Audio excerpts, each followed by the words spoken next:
A DM charging money is the epitome of maidenless behavior. Glad they ruined your game. So they are glad that free players ruined my games. People just more willing to just drop out in the middle of a game when it's free. There's no reason not to. But if it's a paid game, they're probably going to stick with it a little longer. Life kicks me around just as much as it kicks anybody else around, but I enjoy my games. There's a lot of them, but I enjoy them. Every paid DM wants to be in the GM seat of John. So today we will talk a little bit about attracting players, which is not about you being the best GM, isn't it? Not really, no, because they're not going to know you're the best GM until they play with you. Even reviews, people tend to take those with a grain of salt anyway. And reviews are hard to get. I've done hundreds of games and I only have a couple dozen reviews. I don't push them about it very often. I'll put it on my Discord server once in a while.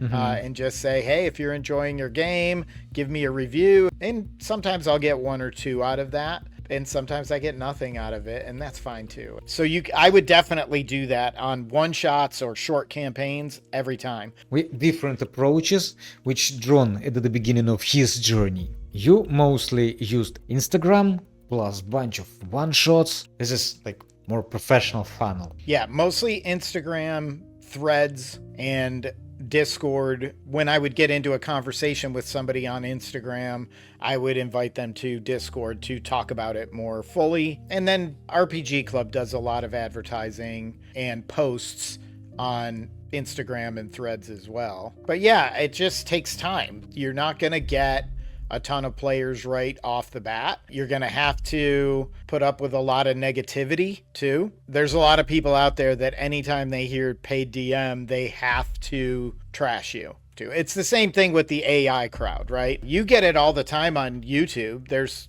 people that just AI slop. And then you respond to them, look, I made this on Photoshop. So stop with your nonsense. As for Instagram, how much time did it take you at the beginning? Do you remember? And I would try to post once a day on each platform. I don't like to overwhelm people with the same 3 or 4 or 5 posts a day. I think people get fatigue if they see you too much. Yeah, but those were mostly memes or recaps of your sessions? Instagram, I would post mostly memes. But on Threads, I would write up recaps of funny things that would happen. And I would also spend probably maybe 30 minutes a day total interacting with other people's stuff. Also, you did run a bunch of one-shots. Were they by books or were they homebrew? Some of them were homebrewed and some of them were ones that I found online. Drive-through RPG or something like that. I'd say probably half were homebrewed, and then the rest I found other places, but then I would change them so that they did or accomplished something a little different than the original module. Yeah, the hardest thing with one-shots is fitting them in one shot. You can't build credibility if you call it a one-shot and it takes 3 sessions. If they're really slow and meticulous and they like to role play, you're not going to get a lot done. Whereas if they're just combat heavy and they're running from combat to combat, you might get 3 or 4 combats in. So you got to be prepared. Every group is different. I will probably try one-shots as well, but I heard that one-shots don't perform all that well and they are not all that easy to feel. So I don't know what to think about that. I still subconsciously understand that they should be much easier to feel than long-form campaigns, but maybe for that reason 2-3 sessions micro campaigns are even better. Most of the people who joined my one-shot, most of them joined one-shots because they don't have time in their schedule to do a long campaign. They don't have the same day open every week, so they really can only do one-shots. And then there are others that just want to try a DM before they commit to a long campaign. Some of them will move on to a campaign, others can't. But like I said, you're building a network. And later, I've had at least a couple of players that didn't have time in their schedule reach out to me 6 months or even a year later and say, hey, I have this day open. You got anything on that day? So as for me, I tried this free game approach. I had 2 games. They are like 2-3 session micro campaigns. They are free. One of the games went smoothly and perfectly, played out really well, and one dismantled mid-session. Still, I got a group who made it up to the end of the 3rd session. They were 4 guys, and one of them decided to join the long campaign of Lost Mines of Fandelver and Below, our Saturday game. There are still open seats. You can join them. They are in the beginning of the campaign still. But I think that I got lucky with the guy. All of the other 3, 2 of them didn't reply at all. One of them replied that he wasn't looking for a long-term campaign. I personally like to vet players a little bit, and I don't mean like dig into do a background check or anything. I just want to have a conversation with you and kind of know you a little bit. I've had a few people I invited to Discord and they never joined a game. I'm not going to force people to join games. Like we talked about earlier, I don't have a... But what about it in the beginning? Like when you didn't have all your seats filled? Yeah, I still didn't invite them to my Discord server unless we had a conversation somewhere. Okay. Some of my memes and posts would have my Discord server on it, a link to the RPG Club itself on it, and I would get messages through the RPG Club message system, and then I would invite them to Discord and we would talk more details that way. So there's different ways to do it, but I certainly am not encouraging people to join a game, go to the RPG Club and just sign up without having seen or talked to me at all. Ooh.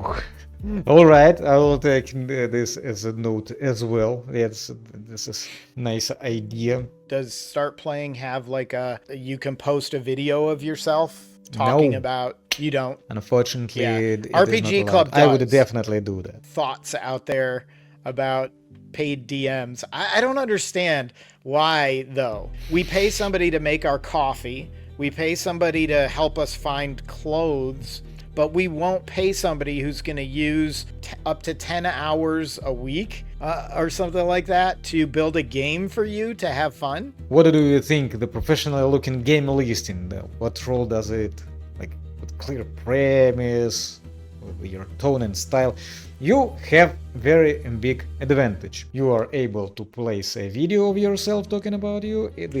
I think that this is a major advantage of RPG Club against Start Playing games. But the listing itself of a game also showing what players can expect. Yeah, but you've already seen it with just these couple of games that you posted about what the game is going to be about. You invited them to Discord and they talked about what the game was going to be about. And then they immediately had no idea what the game was supposed to be about when they started the game.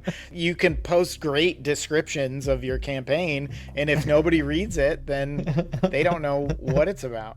But this is the problem of a free game, though. I think that in paid games they will spend a little bit more attention on reading to understand what is.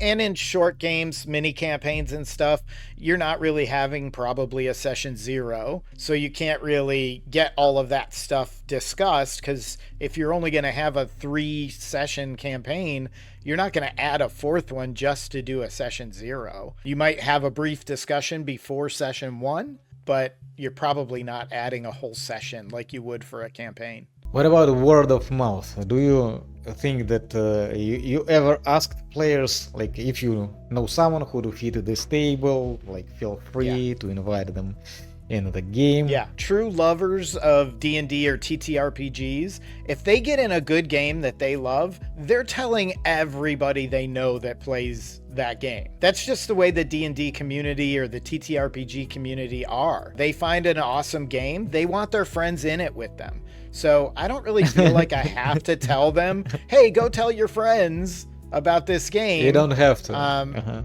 I don't happens really by feel like I itself. have to. I might mention, hey guys, we're down to our last seat. If you know anybody that might want it, let them know before it fills up or something like that. But then again, if we're at 5 and I have a 6-seat limit, I'm not really promoting that much. 5's enough. Last summer, I ran a summer camp for teenagers that had 10 to 12 players in it online almost all summer, and it was 5 days a week, so 55 sessions for the summer. That's a crowd. Did Yeah. you run it as an organized play, or they are I pretty much kept them in initiative all the time. We would roll for initiative at the beginning of the session, and they would be in initiative the whole time. like a play by post? But remember too, families go on vacations, and so I never had all the same players every week. They were all signed up, and they would go on vacation and come back, and then 2 weeks later they went to a camp, a sleepaway camp, and then they would come back. Probably maybe 2 or 3 weeks that I had all the players at once. Crazy, but fun. Today we covered how we attract players. I asked John how he attracts his players, told a little bit about how I did it and my experience about that. We also discussed a few ways that are advised over there.